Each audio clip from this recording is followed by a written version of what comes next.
Here we are then, part 3. What does it call it? Giant boulder.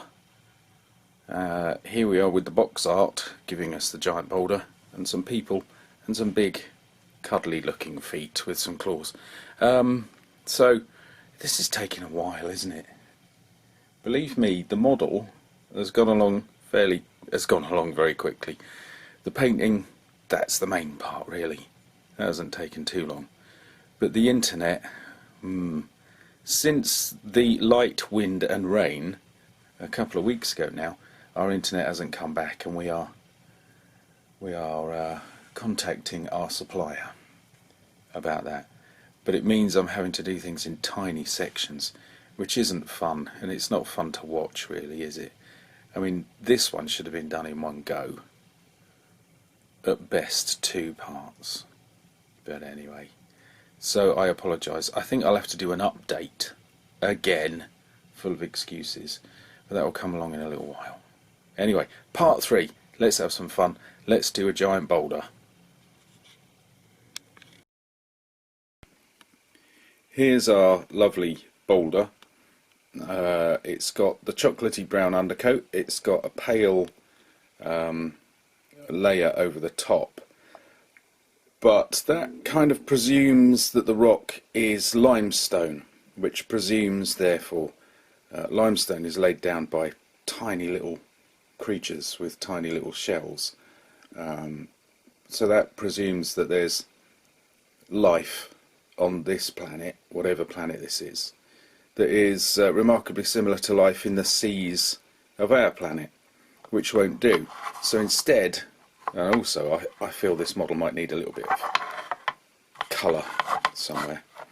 I'm going for a more granity, but a bluey granite, just for a bit of a change. And I'll have to bring that into the whole of the base. I might do that as a wash and let it sit in the dimples. So that's what I'm doing at the moment. I'll probably put a lighter grey over this as well. And hopefully it will look alright. And here is our large boulder, or whatever it was called. 2 shades of grey, 3 shades of brown, sort of dry brushing.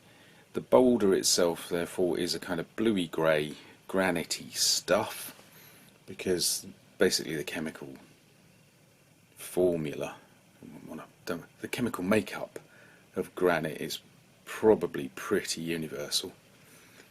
And then it's covered in dust, and the dust could be any powdery silica stuff, because again silica is going to be pretty common. And it appears to be a rather dry environment. If you look at the photographs and the program itself, it appears to be filmed in, what can we say, if you watch other programs it could be Korea if you watch MASH, or it could be the place where Westworld takes place, and 1001 other Hollywood marvels, because it's all done in the Hollywood outback, isn't it? So everywhere looks the same generally. Therefore I'm avoiding that. Not much granite around Hollywood, I believe. Not a lot. And then the base. So all the little outcrops of rock, all the little boulders are the granity grey, and then a dusty surface over the top. And basically this is based on Dartmoor, because I've been there a lot, I know it well, and you get that kind of look. The granity tors can pick up a lot of muck and dust, so they get rather dusted. And there's the Cyclops' rock he's going to throw at us. So moving on rapidly at last.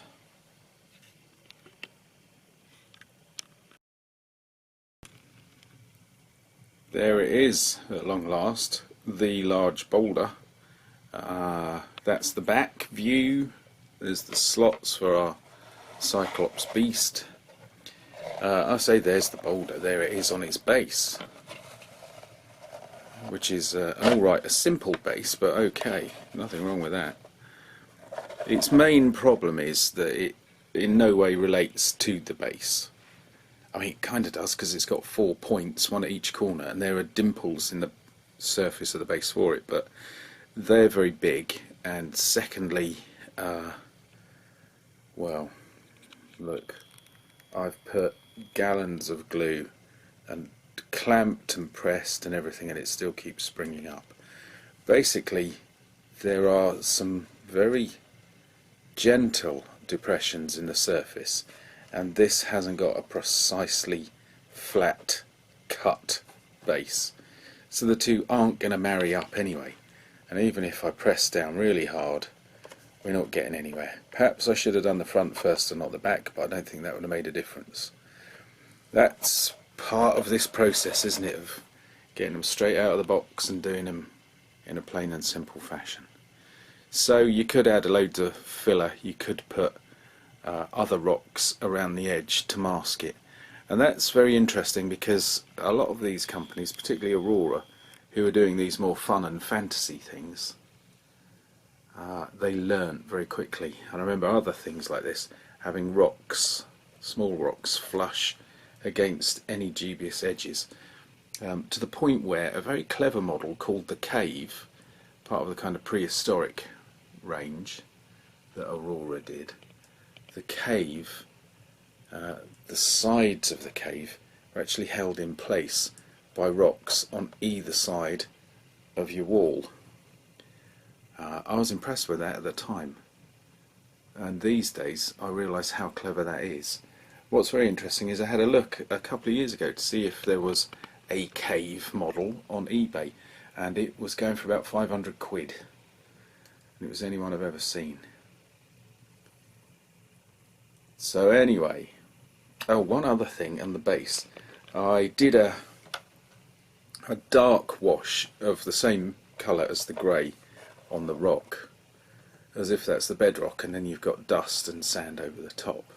So I did a wash and it settled in, and then I've dry brushed over the top the same dusty colours as are on the rock.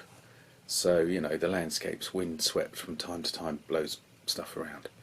But what was very interesting is the wash settled particularly into this dimple. And at first I thought, oh, I don't know, that wasn't what I had planned. I wanted it a bit more like this. Subtle, gentle, and so on. But then nature had taken its course anyway, hadn't it? So I just let that one be. I've dry brushed a bit of dust over the top. It still looks a bit out of place, but who knows, perhaps something like oil is seeping up to the surface, some black and tarry substance is coming through. I might just blend the edges in a little more, because it is a bit too even. And then we put the people in. So we've got to do people next. Here we go.